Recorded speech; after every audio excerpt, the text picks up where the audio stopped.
ಸೆಕ್ಷನಾಗಿ ಹೇಳ್ತಾ ಇದ್ರಿ ಅವಾಗಲೇ ಆ ಕ್ಯಾಮ್ರಾ ಯೂಸ್ ಮಾಡಿದ್ದು, ಆ ಟೆಕ್ನಿಕ್ ಯೂಸ್ ಮಾಡಿದ್ದು ಹಿಂಗೆ ಯಾವ್ದು ಒಂದು ಬೈಕ್ ಸ್ಟಂಟ್ಗೋಸ್ಕರ ಚಿಕ್ಕ ಚಿಕ್ಕ ಸೀರಿಯಲ್ಗೆ ದೊಡ್ಡದಾಗಿ ಸೆಟ್ ಪ್ರಾಪರ್ಟೀಸ್ ಎಲ್ಲ ಯೂಸ್ ಮಾಡ್ಕೊಳ್ತು. ಆ್ಯಂಡ್ 1991 ಆ ಕಾಲಘಟ್ಟದಲ್ಲೇ ಅಷ್ಟು ಅತ್ಯದ್ಭುತವಾದಂತಹ ಟೆಕ್ನಿಕಲ್ ಮತ್ತು ಕ್ಯಾಮ್ರಾ ವರ್ಕ್ ಆಗಿರ್ಬೋದು ಅಷ್ಟೊಂದೆಲ್ಲ ಯೂಸ್ ಮಾಡಿ ಅಷ್ಟು ಬಂಡವಾಳ ಬರೋಬ್ಬರಿ 10 ಕೋಟಿಗೂ ಅಧಿಕ ಅಂತ ಹೇಳಿದ್ರೆ ಆಗಿನ ಕಾಲಘಟ್ಟಕ್ಕೆ ಅದು ತುಂಬಾನೇ ಇವಾಗಿನ 100 ಕೋಟಿ ಸಿನಿಮಾ ಅದ 150 ಕೋಟಿ ಕರೆಕ್ಟ್. ಆದ್ರೂ ಕೂಡ ಮತ್ತೆ ನಾಗಾರ್ಜುನ ಅವರು ಆಗಿರ್ಬೋದು, ರಜನಿಕಾಂತ್ ಎಲ್ಲರಿಗೂ ಕೂಡ ಒಳ್ಳೆ ಅತ್ಯದ್ಭುತ ಆಕ್ಟರ್ಸ್ ರೆಕಮೆಂಡ್ ಆಗಿದ್ದಾರೆ 4 ಭಾಷೆಗಿರೋದು ಜೊತೆಗೆ ಮತ್ತೆ ಡಬ್ಬಿಂಗ್ ಇಲ್ಲ ಅದರದ್ದು. ಆದ್ರೂ ಕೂಡ ಎಲ್ಲಿ ಅದು ಗೆಲ್ಲುತ್ತಾ ಅಥವಾ ಸೋಲ್ತಾ ಸಿನಿಮಾ ನಾನು ಇಷ್ಟಪಟ್ಟು ಮಾಡಿದ್ದೀನಿ, ಕಷ್ಟಪಟ್ಟು ಮಾಡಿದ್ದೀನಿ ಅಂತ ನಾನು ಎಷ್ಟೇ ಇದರಲ್ಲಿ ಎಷ್ಟೇ ಪ್ರಾಮಾಣಿಕತೆ ಇತ್ತು. It's a matter of taste. ಈಗ ನಿಮಗೆ ನಾನು ಮಾಡಿರೋ ಕೆಲಸ ನಿಮ್ಗೆ ಇಷ್ಟ ಆದರೆ ಮಾತ್ರ ನನ್ನ ಕೆಲಸ ಯಶಸ್ವಿ ಅಂತ ಅನ್ನಿಸ್ಕೊಳ್ಳುತ್ತೆ ಅನ್ನೋದು ನಮ್ಮ ಸಿನಿಮಾ ರಂಗದ ಒಂದು ಲಿಮಿಟೇಷನ್. ಈಗ ನಾನು ತುಂಬ ಕಷ್ಟಪಟ್ಟು ನನಗೆ ಸರಿ ಅನಿಸಿದ್ದನ್ನು ಮಾಡಿದ್ದೀನಿ, ನಿಮ್ಗೆ ಸರಿ ಅನ್ನಿಸ್ಲೇಬೇಕು ಅಂತಿಲ್ಲ. ನಿಮಗೆ ಸರಿ ಅನಿಸಿದರೆ ಮಾತ್ರ ಅದು ಯಶಸ್ವಿ ಅಂತ ಅನ್ನಿಸ್ಕೊಳ್ಳೆ, ಅದು ನಮ್ಮದೊಂದು ಲಿಮಿಟೇಷನ್ ಅಲ್ವಾ. ಸೊ ಹಾಗಾಗಿ ಯಾವ ಇದರಲ್ಲಿ ಅದು ಗೆಲ್ಲಲಿಲ್ಲ ಸಿನಿಮಾ ಅನ್ನೋದು ವಿಮರ್ಶೆಗೆ ಇದಾಗಿರಬಹುದು, ಅದ್ರ ಬಗ್ಗೆ ವಿಮರ್ಶೆ ನಡೆಸ್ಬೋದು. ಇದೇ ಕಾರಣಕ್ಕೆ ಅಂತ ಯಾರು ಹೇಳೋಕ್ಕಾಗಿಲ್ಲ. ಅಲ್ಲಿ ಹಲವಾರು ಕಾರಣಗಳಿರ್ಬೋದು. ಸ್ಕ್ರೀನ್ ಪ್ಲೇ ನನ್ನ ಹತ್ರ ಹಲವಾರು ಮಜಲುಗಳಿರುತ್ತಲ್ವ ಒಂದು ಸಿನಿಮಾ ಮೇಕಿಂಗ್ನಲ್ಲಿ. ಬಟ್ ಟೆಕ್ನಿಕಲಿ ಅವರು ಆಗ ಮಾಡಿದ ಇದು ಎಕ್ಸ್ಪೆರಿಮೆಂಟ್ಸು ಎಲ್ಲ ಟೆಕ್ನಿಕಲಿ ಇಟ್ ವಾಸ್ ಸುಪೀರಿಯರ್. ಆಗಿನ ಕಾಲಕ್ಕೆ ಬೇರೆ ಎಲ್ಲ ಸಿನಿಮಾಗಳಿಗೆ ಹೋಲಿಸಿದರೆ technically it was far superior film, ground breaking film. And Ravi ಸರ್ನಿಂದ ಅದು ಆಶ್ಚರ್ಯ ಏನಿಲ್ಲ, ರವಿ ಸರಿಂದ ಬಂದಿದ್ದು ಅನ್ನೋದು ಆಶ್ಚರ್ಯನೇ ಇಲ್ಲ. ಬಿಕಾಸ್ ಅವ್ರು ಮುಂಚೆಯಿಂದ ಟೆಕ್ನಿಕಲಿ ಅವರು ಹೊಸತನವನ್ನೇ ಕೊಟ್ಟಿದ್ದಾರೆ, ಗ್ರೌಂಡ್ ಬ್ರೇಕಿಂಗ್ ಸ್ಟಫ್ನೇ ಕೊಟ್ಟಿದ್ದಾರೆ. ರವಿ ಸರ್ ಅಂದರೆ ನೀವು ಸಿನಿಮಾ ಆಗಲಿ ಸಾಂಗ್ ಆಗಲಿ ನೀವು ಎಕ್ಸ್ಪೆಕ್ಟ್ ಮಾಡೋದು ಹಾಲಿವುಡ್ ರೇಂಜ್ ಶಾರ್ಟ್ ಮೇಕಿಂಗ್ ಇರ್ಬೋದು, ಟೆಕ್ನಿಕಲ್ ಡೀಟೇಲ್ ಎಲ್ಲ. So that is not A surprise. ನಿಜವಾಗಿ ಆಗಿನ ಕಾಲಕ್ಕೆ ಅದನ್ನು ಮಾಡಿದ್ರು ಅನ್ನೋದು ನಾನು ಮಾಡಿದ್ದಿದೆ ಅದು ಆಶ್ಚರ್ಯ ಆಗ್ತಿತ್ತೇನೋ. ರವಿ ಸರ್ಗೆ ಅದು ಸರ್ವೇ ಸಾಮಾನ್ಯ. Because he is that kind of technician. ನಾನು ಅದಕ್ಕೆ ನಾನು ಹೇಳ್ತೀನಲ್ಲ, ಪ್ರತಿ ಮಾತಲ್ಲೂ ನಾನು ಹೇಳೋದೇನೆಂದರೆ ಆಗಿನ ಕಾಲಕ್ಕೆ ಬಜೆಟ್ ಅದು ಇದು ಬಿಡಿ, ಬಜೆಟ್ ಹಾಕೋದು ಇವಾಗಲೂ ಕಷ್ಟನೇ, ಆಗಿನ ಇಷ್ಟು ಕಷ್ಟ ಇದ್ದಿರೋದು. ಸಿನಿಮಾ ರಂಗಕ್ಕೆ ಕೆಲವರು ಕೊಡುಗೆಗಳನ್ನು ಕೊಡ್ತಾರೆ. ಸಿನಿಮಾ ರಂಗವನ್ನು ಸಿನಿಮಾಗಳನ್ನು ಬಳಸಿಕೊಂಡು ತಾವು ಶ್ರೀಮಂತರಾಗಿರೋ ಹಲವರು ಇದ್ದಾರೆ.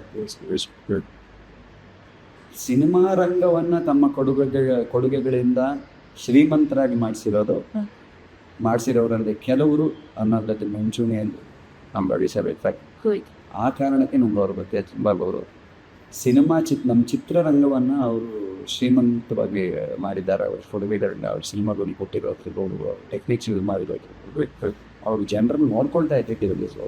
ಶಾಂತಿ ಕ್ರಾಂತಿಗೆ ಮಾಡಿರೋ ಎಲ್ಲ ಮಕ್ಕಳನ್ನು ಕೇಳಿದೆ, they are taken care of very well. ಅಷ್ಟು 3-4 ಜನನ ಕರ್ಸೋದು, ಸೆಟ್ಟಿಗೆ ಕರ್ಸೋದು, ಇಂಟರ್ವ್ಯೂ ವ್ಯವಸ್ಥೆ ಮಾಡಿಸೋದು, it's not a joke. Ravi sir ಸೆಟ್ಟಲ್ಲಿ ಯಾವಾಗಲೂ ಚೆನ್ನಾಗಿರೋದು, always very well taken care of. So ಈ ಥರದ್ದನ್ನೆಲ್ಲ ರವಿ ಸರ್ ಆಗಿಂದನೂ ಮಾಡಿದ್ದಾರೆ.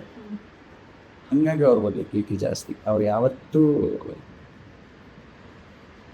ಅವ್ರು ಕಡಿಮೆ ಮಾಡ್ಕೊಂಡಿದ್ದಾದ್ರೆ ಅವ್ರು ಸೋತು ಅವ್ರು ಕಳ್ಕೊಂಡು ನಮ್ಮನ್ನು ಶ್ರೀಮಂತರನ್ನು ಮಾಡಿದ್ದಾರೆ. ನಿಮ್ಮ ಅದಕ್ಕೆ ಅವ್ರ ಬಗ್ಗೆ ಧನ್ಯತೆ ಇದೆ. ಒಬ್ಬ ಕನ್ನಡಿಗನಾಗಿ ನಿಮಗೆ ಮೊದಲನೇದಾಗಿ ಧನ್ಯತೆ ಇದೆ. ಒಬ್ಬ ಸಿನಿಮಾ ಇಂಡಸ್ಟ್ರಿಯನ್ನಾಗಿ ತುಂಬ ಹೆಮ್ಮೆ ಇದೆ. And I will always be proud of what she is done. It doesn't matter to me that the film didn't do well. It doesn't matter. Who is Ravi sir? Ravi sir was always ನಮಗೆಲ್ಲ ತುಂಬ Ravi sir was very sick.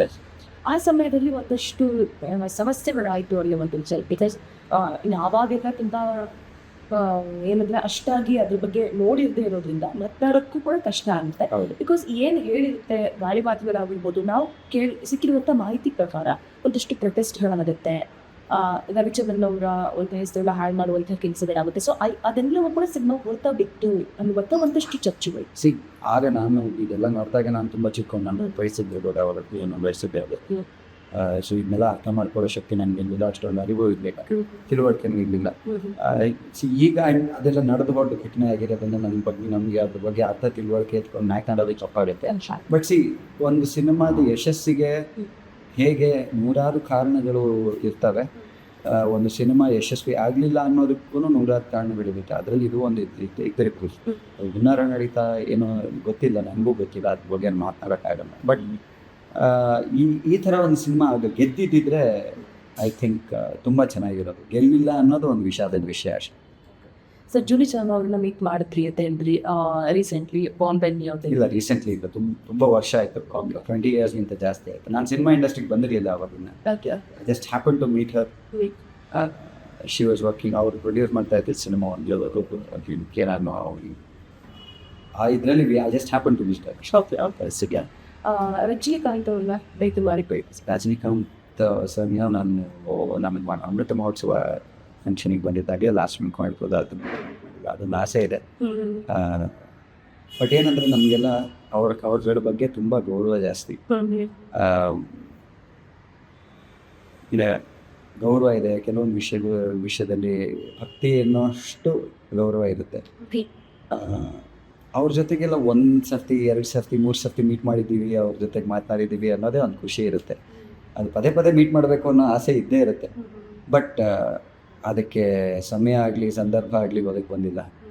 ಬಂದರೆ ಚೆನ್ನಾಗಿರುತ್ತೆ. Definitely I would like to interact with all of them. Because ಎಲ್ಲರಂತೆ ನನಗೂ ಕುತೂಹಲ ಇರುತ್ತೆ. ಅವರೆಲ್ಲ ಅಷ್ಟು ದೊಡ್ಡದಾಗಿ ಬೆಳೆದಿರ್ತಾರೆ, ಅಷ್ಟು ಇದಾಗ ಒಂದು ದೊಡ್ಡ ಸಾಧನೆ ಮಾಡಿರ್ತಾರೆ.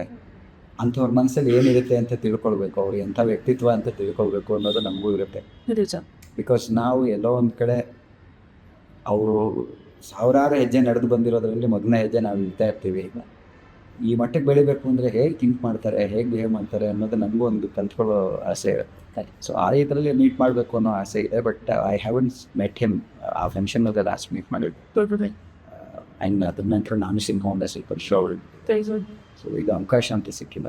Hopefully I get to meet all of them again. Nagarjuna ಅವ್ರ ಮಗ ಸಿಗ್ತಾ ಇರ್ತಾನೆ, ಕ್ರಿಕೆಟ್ ಆಡೋಲ್ಲ, ನಾವು ಪ್ರತಿ ಸರ್ತಿ ಇದು ಮಾಡ್ತಾ ಇರ್ತೀನಿ. ನಾಗಾರ್ಜುನ ಅವ್ರು ಅದಾದ್ಮೇಲೆ ನನಗೆ ಅಗೇನ್ ಸಿಕ್ಕಿದ್ರು ಒಂದು 2 ಸರ್ತಿ. Again he was also very very happy to know that. So but Juhi Chawla ಅವರು ತುಂಬ ಖುಷಿ ಪಟ್ಟಿದ್ದಾರೆ. ಹೌದು, ನನಗೆ ಅವ್ರ ಮೇಲೆ ತುಂಬ ಕ್ರಶ್ ಇರುತ್ತೆ. ಹೇಳ್ಕೊಂಡಿದ್ದೆ ದೊಡ್ಡವನಾದ್ಮೇಲೆ ಅದೇ ಸಿಕ್ಕಿರುತ್ತೆ. ಏನು ನನ್ನ ಮೊದಲನೇ ಕ್ರಶ್ ಅಂತ ಹೇಳ್ಕೊಂಡಿದ್ದೆ. ನಿಮ್ಮ ಪೋಸ್ಟರ್ ಎಲ್ಲ ನನ್ನ ರೂಮಲ್ಲಿ ಇರ್ತಾ ಇತ್ತು ಅಂತ ಹೇಳ್ಕೊಂಡಿದ್ದೆ. ತುಂಬ ಬ್ಲಶ್ ಮಾಡಿಬಿಟ್ಟಿದ್ದೆ. ಈ ಚಿಂಟು ದೊಡ್ಡದಾಗ್ಬಿಟ್ಟಿದೆ ಇವಾಗ, ನೀವೆಲ್ಲ ಚೋಟುನೋ ಅಂತ ಹೇಳೋದು. ಸೊ ಆ ಥರ ಶುಕ್ಕಾದು. ಮತ್ತೆ ಕ್ರಿಕೆಟ್ ಅಂದ್ರೆ ಭಾಳ ಪ್ರೀತಿ ಸೀಸನ್ಗೆ.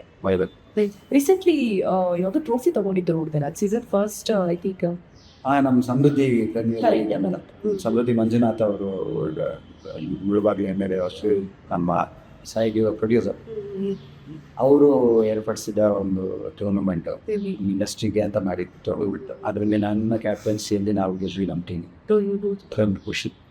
ಕ್ರಿಕೆಟ್ ಎಷ್ಟು ಅಂದರೆ ಒಂದಷ್ಟು ಸ್ಟ್ರೆಸ್, ಪ್ರೆಷರ್, ನಮ್ಮ ಸಿನಿಮಾ ಆರ್ಟಿಸ್ಟ್ಗಳೆಲ್ಲರೂ ಕೂಡ ಬ್ಯಾಡ್ಮಿಂಟನ್ ಆಗಿರ್ಬೋದು, ಕ್ರಿಕೆಟ್ ಆಗಿರ್ಬೋದು, ಎಷ್ಟೇ ಬ್ಯುಸಿ ಸ್ಕೆಡ್ಯೂಲ್ ಕೂಡ ಅದಕ್ಕೆ ಅಂತ ಟೈಮ್ ಎತ್ತಿಕ್ ಬಿಡ್ತಾರೆ ಸರ್.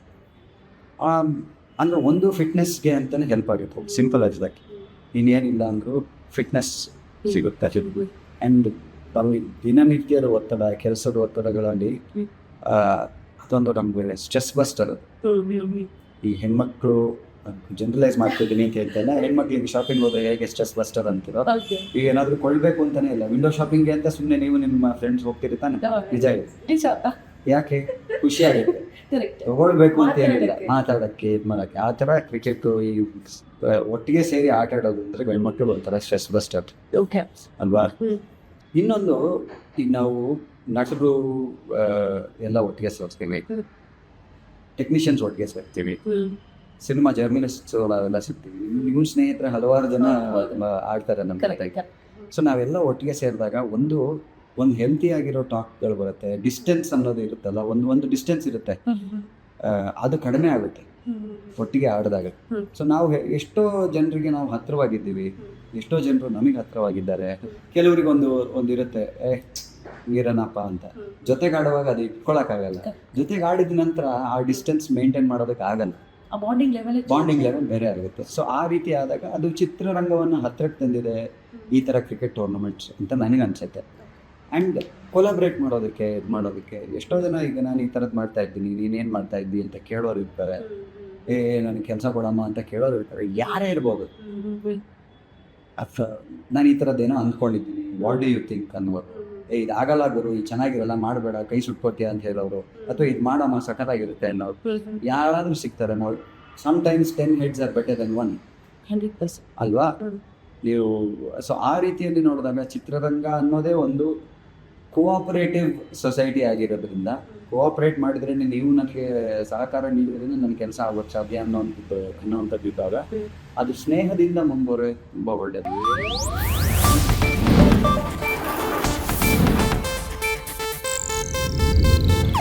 ಇದು ಏಷ್ಯಾನೆಟ್ ನ್ಯೂಸ್ ನೆಟ್ವರ್ಕ್ ಪ್ರಸ್ತುತಿ.